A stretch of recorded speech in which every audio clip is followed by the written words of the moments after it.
So my name is Alberto Ginesi. I'm working at the European Space Agency, particularly in the site in the Netherlands called ESTEC, which is the technology center of the European Space Agency.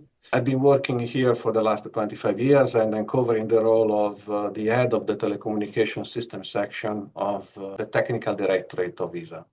So we are actually in charge of communication system via satellites from the technical point of view. Before joining, I was actually working in Canada for 7 years in a few companies, and I was more like a modem designer for another completely different application, still telecom, but it was about ADSL modem. So telecommunication, I think it became to me a passion when I was actually at university.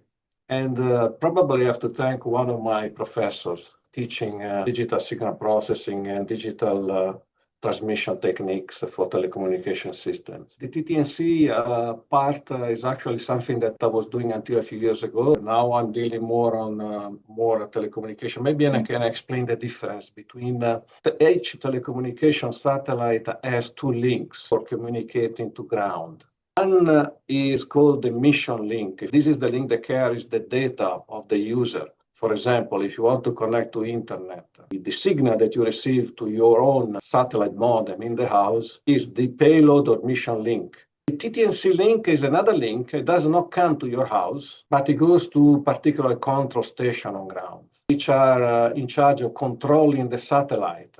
For example, do I need to move the satellite to another position, or do I need to change certain parameters on board of the satellite?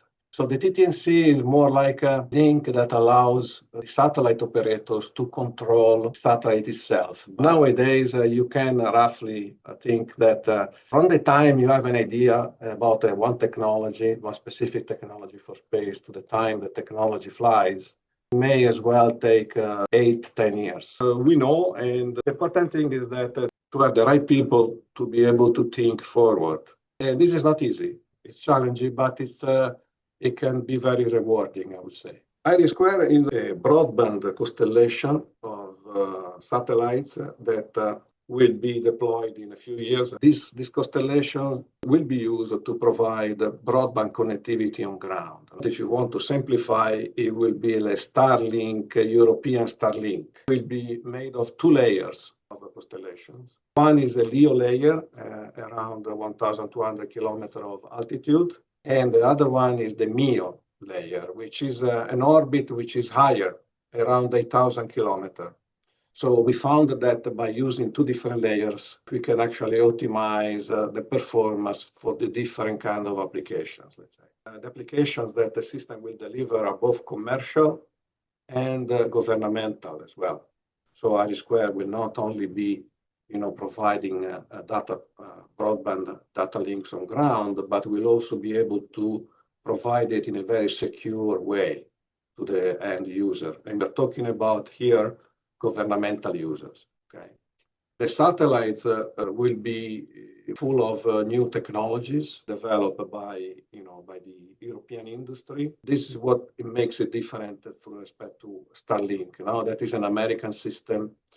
Here we are developing a full European system because for security we need to have a European system like we did for Galileo. So we are actually following the developments of the main activities of the projects, but we also have another role to develop with our own ESA money some basic technology that will be deployed in the system.